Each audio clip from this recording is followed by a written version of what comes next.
As you guys heard, I'm from Brazil, so three things. English is not my native language, so it's bad. If you don't understand what I mean, just stop me or throw something at me, and then I'll take the signal that something's not right. Second thing, we don't speak about soccer this week, okay? Please. And the third one, after seeing the presentation that was just done, Brazil also struggled with foot and mouth disease. And I think the key things, if I may advise something, is communication, that I think you guys are promoting through MPO, and a tight vaccination schedule. That's how Brazil got rid of foot and mouth disease. Brazil is a free zone of foot and mouth disease now, and has been for the last, I would say, 3 to 4 years. But it took time. It took coordination from you guys, it took communication.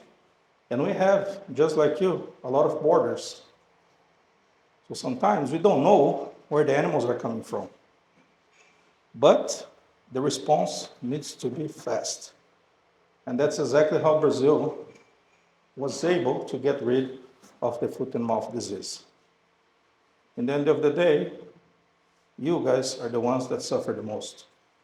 That impacts production, financial, health, and all the edible product that you can commercialize. So yeah, if you guys would like any contacts in Brazil to understand, discuss, happy to make this connection, because we suffer with that. Okay, so vaccination. We use the same vaccine from Biogenesis. It's the only thing that Argentina does well. This foot and mouth disease vaccination. Okay? But let's focus on what I'm supposed to talk to you guys here. Efficiency under pressure, right? And I'm happy to talk about our probiotics that has been available in South Africa for the last 6 to 7 years through Envarto, our commercial partner here in the country. So really quick, because I know time goes fast and I tend to speak a lot, but basically, I want to maybe discuss some challenges that you guys might face, okay? And then you can tell me if I'm right or wrong on this summary that I got. After that, we're going to be talking about microbial solutions, specifically how probiotics can help you and mainly your cows, your calves, your operation. Then we go specifically on bovacillus. What is it? Why are we promoting a probiotic like this in South Africa, but not only in South Africa, all over the globe? And then talking about rumen, post-rumen, and then some of the results until some customer-based trials that we also have to share with you guys. Okay? I apologize, so you have to trust me on what I'm going to tell here. But basically what I try to go after and then ask AI to do a summary, what would be the main challenge on pasture-based dairies? And of course, we have things that we cannot control. Rain. Can we control rain? No.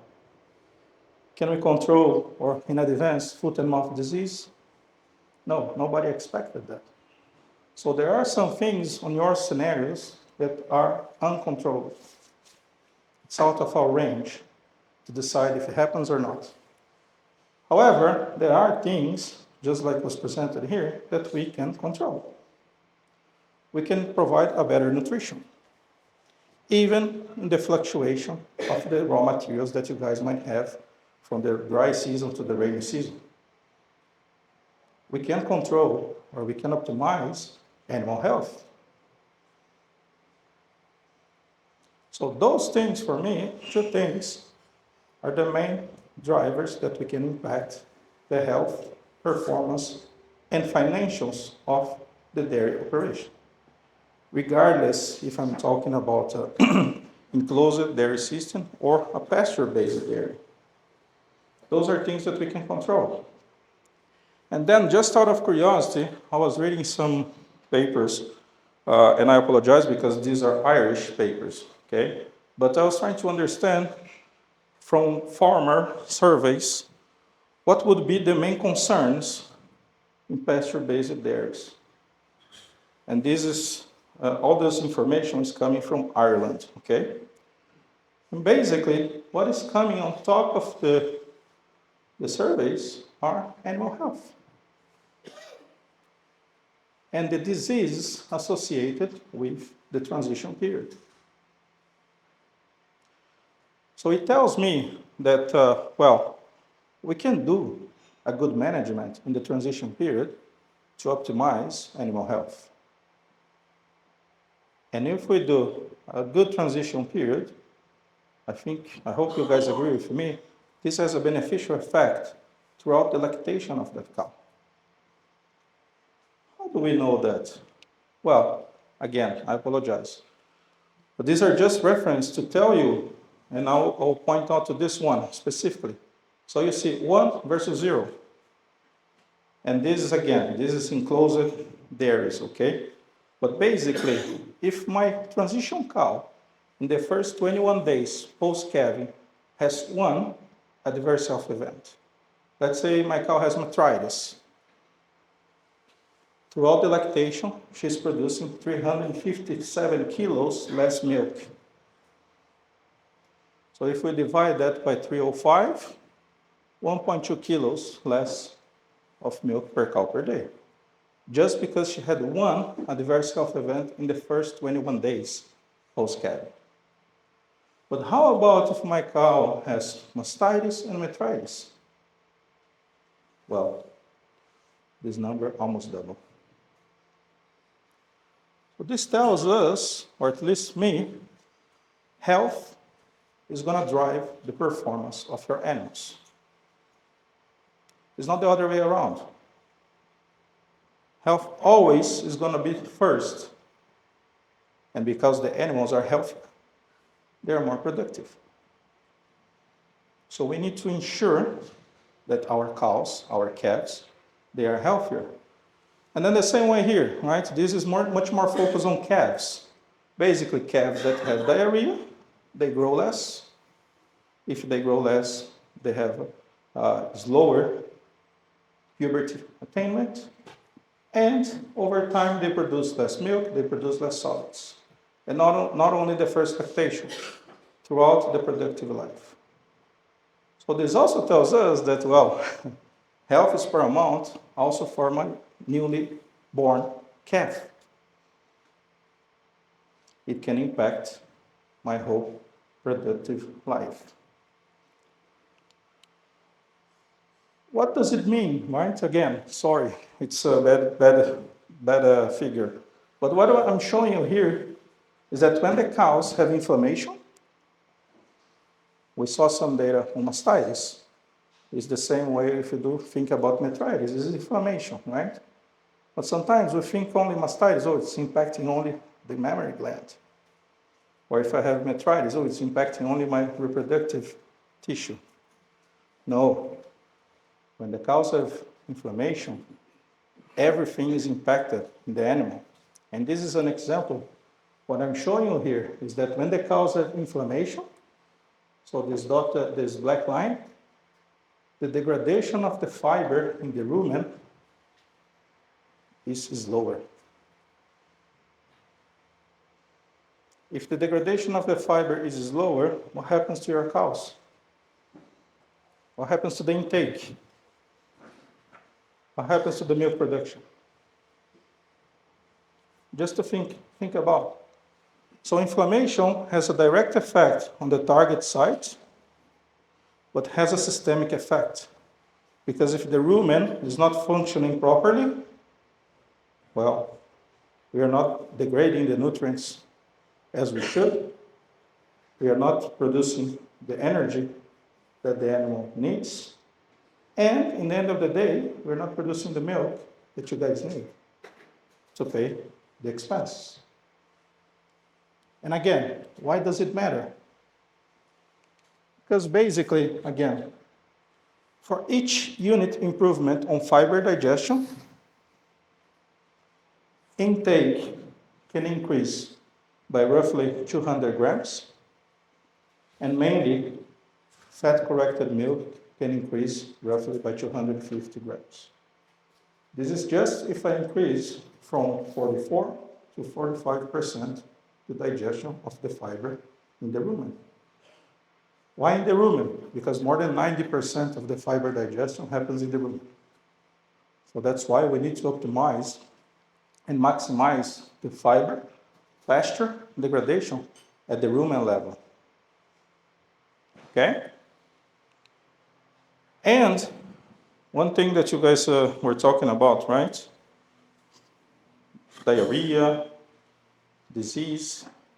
This is also associated with the relationship, if I can say that, between the good and the bad bacteria that the animals have.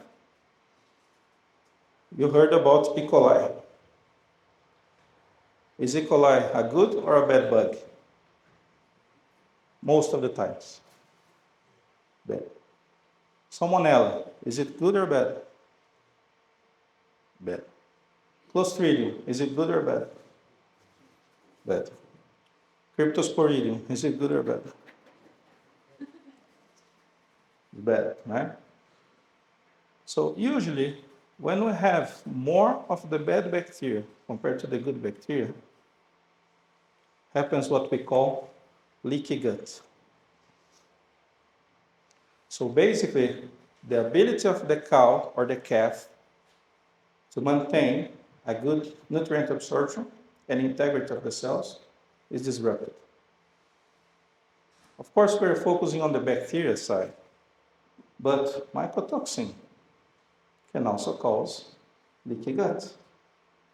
Heat stress can also cause leaky gut. Transition period also can cause leaky gut. Weaning of my heifer calf can also cause leaky gut. Vaccination, sorry to say that, but vaccination also causes an inflammation on the animal. So that's why if you guys look at the dry matter intake of your animals on the day before and the following 3 to 4 days after the vaccination, you're going to see the dry matter intake going down. And then over time, it's recovery. It's a necessary inflammation, but it also causes inflammation. So all of that, in the end of the day, is going to impact the health. And again, I'm repeating myself, performance and profitability of the operation. Again, just to show, if I have more salmonella, I have more leaky gut. And of course, we immediately think about the calf, because usually we necropsy the calf is dead, we can see red gut, we can see a lot of gas, we can see a lot of bubbles in the gut of the calf. However, I'm surprised, every time that we talk about Clostridium, Salmonella, and E. coli, we listen more and more about it in the postpartum cow. Because those bugs are present everywhere. And if the cow is not consuming enough dry matter intake, just like was said before, is not getting enough energy that she needs, is the exactly moment where those pathogenic bacteria can come and punch your cows. That's exactly what they are waiting. Clostridium is there. Everywhere there is Clostridium. In our boots, probably there is Clostridium. And when I say Clostridium, it's mainly Clostridium perfringens. In the grass, there is Clostridium perfringens. In the water, there is Clostridium perfringens. And Clostridium sits there. But when the cow is weak, or there is an abrupt change in the diet and there is more nutrients leaving the rumen without being digested, that's when Clostridium perfringens starts attacking you guys and your cows. Okay? So pathogens, super important to keep an eye on them. Yeah, sorry for that. But here, who knows what a probiotic is? Who takes probiotics every day? Who drinks yogurt? So you guys take probiotics. When I was a kid in Brazil, we had those small Yakult. I don't know how you call here in South Africa, but it's a fermented milk. Fermented milk, if you guys drink it, is also a source of probiotic. So sometimes we're taking probiotics without even knowing. And the definition of a probiotic is live bacteria that when we feed in the right amount, will bring health benefits to the host. Live, right amount, and health. Are we talking about performance here on this definition? No, because again, I'm repeating myself. Cows that are healthier, they are more productive, they are more profitable. So that's why the goal of a probiotic is to support the health of the calf and of the cow. Listen about this word, supportive. It's not a treatment. So the goal of a probiotic is to reduce the occurrence of a disease. If you have the disease, you need to treat accordingly. So that's why we say it's a prevention and not a treatment. That's why we need to take every day. Does it mean that you never get sick? No. It means that it's going to be more difficult for you to get sick. Okay? And then our goal here, besides talking about those health effects, is also to talk about a specific probiotic that we are talking or dealing in South Africa, that is called Bovacillus. And basically, what we talk about Bovacillus is a key feed stable technology that enhances the performance and health of both beef and dairy cattle. And here are the three main points that I'll be discussing with you from now on. Stability. What does it mean? It means that any technology that you guys decide to put on your feed, it needs to be stable enough to go through all the feed preparation process. And this includes pelletization. This includes the presence of macro and trace minerals. This includes sometimes the presence of moisture and the presence of other bacteria as well. And then, really quick, we're going to be talking about health and how everything together impacts the performance of lactating dairy cows. Okay? So basically, when we think about Bovacillus, it's a combination of two bacilli, so Bacillus licheniformis and Bacillus subtilis. For calves, 1 gram per head per day, and for dairy cows, 3 grams per head per day. That's what we recommend. And one of the key things about probiotics based on bacilli is the long shelf life, or the stability. What does it mean? So basically here, we prepare 3 pelleted feeds. The only difference was the temperature, 75, 85, and 95. And after we did the pelletization, we can count the amount of bacteria that we have there. And what I'm showing you here is that compared to the dashed line, the amount that we recovered after the pelletization is what we added before the pelletization.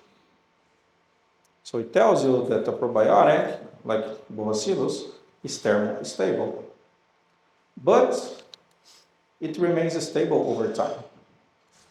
Does anybody here buy feed every day?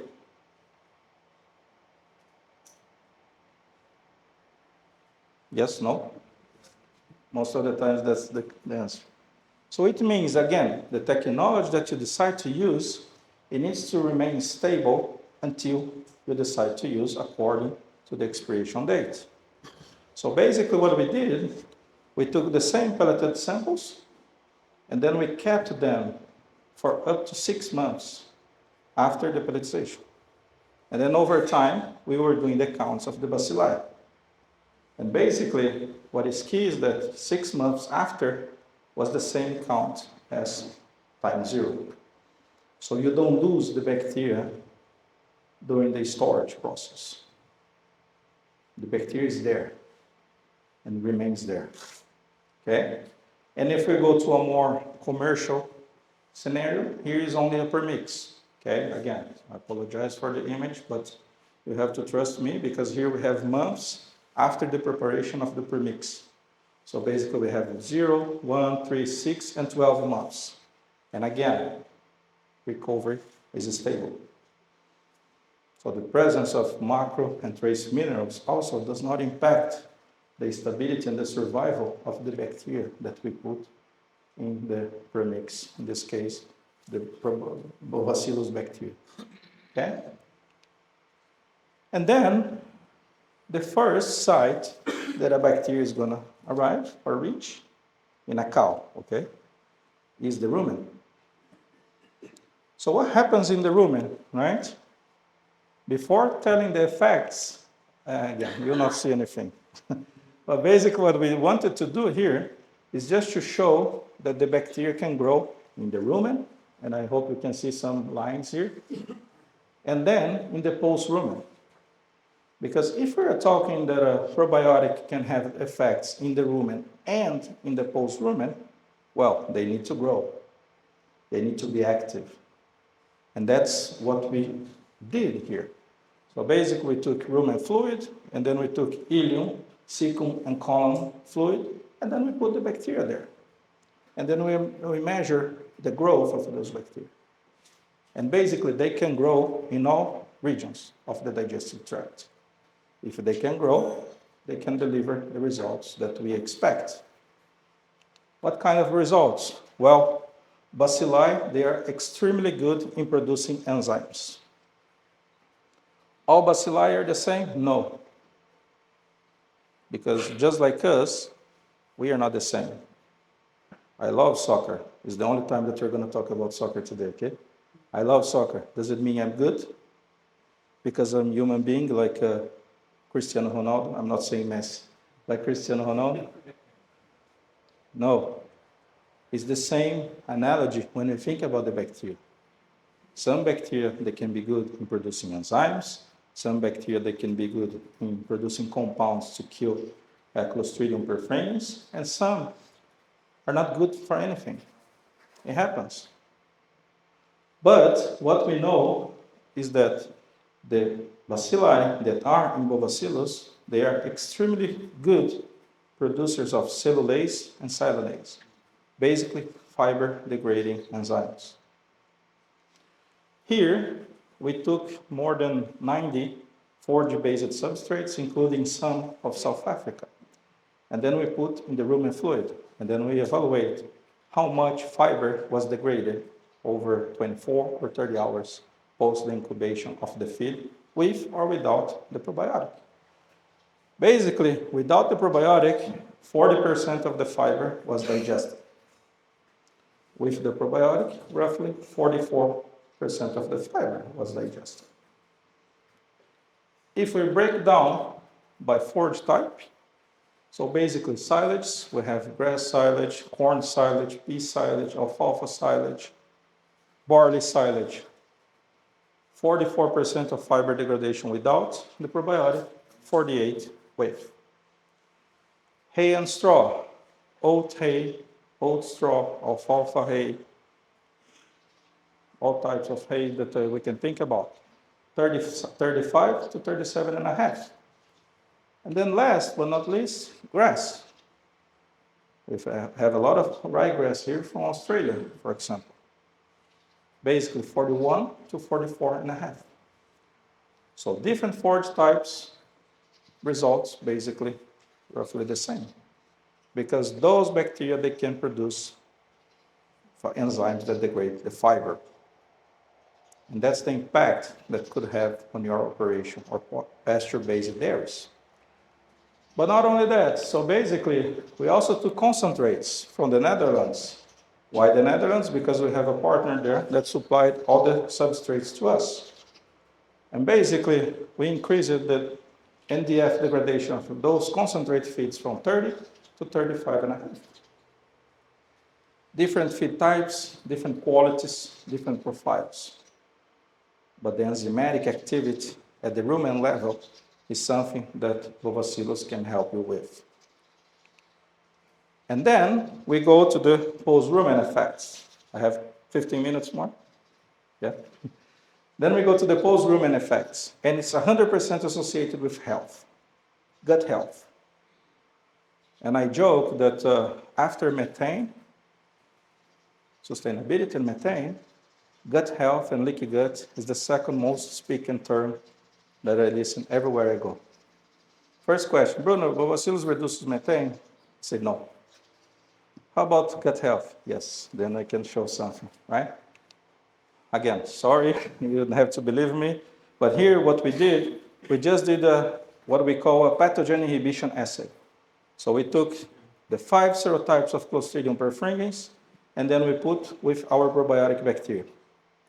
And then what we are showing here is that those graphs, they give you an inhibition zone. So it's just the efficacy of the bacteria in killing that pathogenic one. In this case, Clostridium perfringens. So what this tells us is that as a direct effect, Bacillus can reduce the growth and survival of Clostridium perfringens. And then we have what we call indirect effects on the gut health. So basically keeping the gut healthier. Because those bacteria, they can sit in the gut. When they sit in the gut, there is less space for the pathogens, for the mycotoxins, actually to damage the villi. So it's a physical inhibition. It's what we call biofilm formation. I know if some of you do silage, you hate this word, biofilm. However, in the cow, in the calf, biofilm is beneficial because it's a physical trap against the challenge that the cow might face or the calf might face. Okay? So everything in the gut is associated with health. So rumen, better nutrient digestion. In the gut, lower gut, health benefits to the animals. And then really quick, a transition cow study that we did. Why transition cow? Maybe the most stressful period to a dairy cow. Regardless if we're talking about pasture-based dairies or intensive dairies. The challenges are the same. So what we did here, basically TMR with or without the bacillus. 30 days pre-calving until 60 days post-calving to get until the peak of the lactation of the cows. Basically, what we saw pre-partum, more feed intake. And usually, okay, I'm not saying this is true for everywhere. Usually, a cow that consumes more feed pre-partum, it's going to be the one consuming more feed postpartum. And it's also going to be the more productive one. So basically what we saw is that cows fed the probiotic on the postpartum, they also consumed more feed. And they produced more milk. This is raw milk yield. When we evaluated the milk composition, more fat and more protein. And this study was done in Brazil. Okay, so in Brazil we are paid more for the fat than for the protein. So that's why they adjust the milk production based on the fat content of the milk. So basically over 60 days, we're talking 0.9 kilos more milk per cow per day on average. However, those cows were being housed in a compost bedding. And as I always tell, compost bedding is the most efficient system if you have a good management. Because then you have the comfort, you have the welfare, health, and the production of the cow. However, if you don't have a good management, this is exactly what can happen. High somatic cell count. And this is exactly what we saw. So roughly 820,000 cells in the control group with bacillus, we dropped it to 530. But we also dropped the number of cows that produced the milk with somatic cell count above the threshold. In this case, the threshold was 200,000 cells. Slightly similar to what the previous speaker talked about, showing the different categories or number of cows according to the somatic cell count in the milk. So that's what we did here. You need to trust me, but again, fiber digestion in the cows fed the probiotic was higher. Fecal score prepartum also higher. Makes sense. Digesting more, better fecal score. And we also collected the colostrum samples. So basically we evaluated the bricks in the colostrum of the cows that were fed or not, the bovacillus. Basically 24% bricks in the control group. With the probiotic, we increased the bricks quality to 26.5. But again, also, we were able to increase the number of cows producing a colostrum of good quality. So for those of you that do a colostrum bank in the farm, I do believe this is super important, because you're going to get the primiparous cows that do not produce either the amount or the quality that you need. And then if you have the colostrum bank, you have a high quality colostrum that can complement that colostrum produced by the cows that don't reach the target. Okay? So this was done in transition cows. However, last year, we got the approval of bovacillus in EU. So in the whole European Union, bovacillus is the first and only bacteria-based probiotic approved for milking ruminants. So this includes cows, sheep, and goats. So it was a good Christmas gift for us in the company, because we started this process in 2019 with all the trials, lab analysis, and the dossier. So it was more than 6 years waiting until this kind of stamp came. And when I say stamp, it's a stamp because it tells you that the strains that you have, they are safe. Safe for the cow, but also for us, because we consume milk and we eat the cheese. They are stable, just like I told you.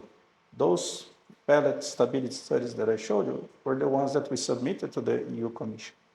And last was associated with the efficacy. So it's improving the milk production, it's improving the feed efficiency or the solids production in the milk. That's exactly what we had to achieve. And that's what we did, okay?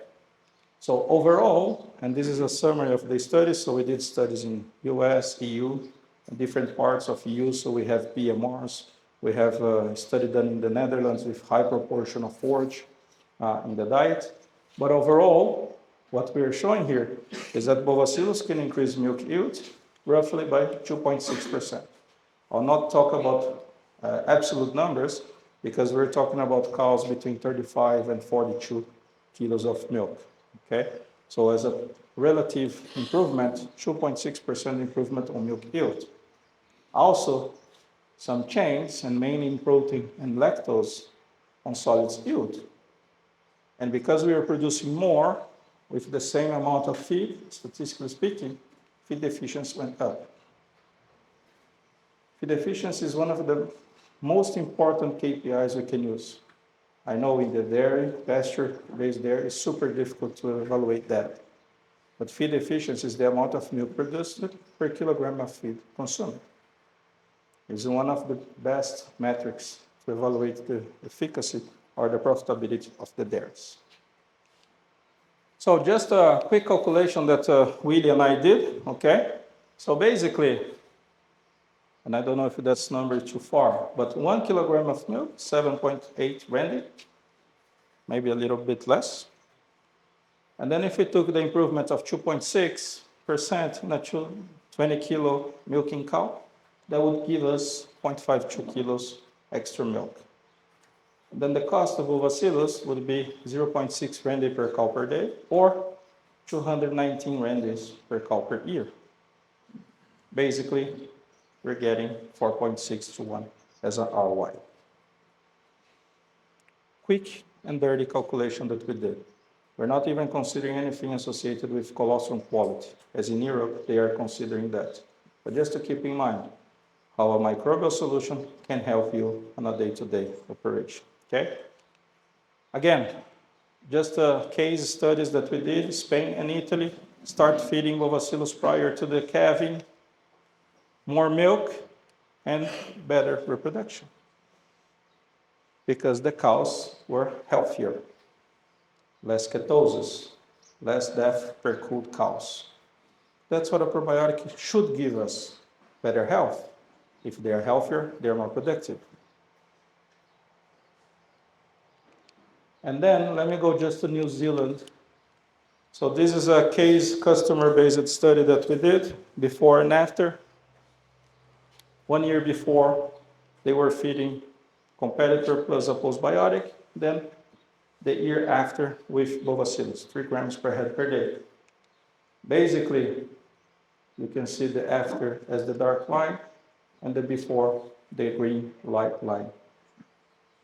I know it's a comparison study year over year, so that's why we show that only in the end, okay? Because we need to be cautious on how we talk about it. But that's what we saw in the farm. More milk solids. New Zealand, you're paid by kilograms of milk solids, which I think you guys also might be at some point. So better profitability in an operation like this because the cows were healthier. I'm showing only the production side, okay? So I made it, okay? So basically, thanks first for the opportunity, but basically, you guys know all the challenges that you have.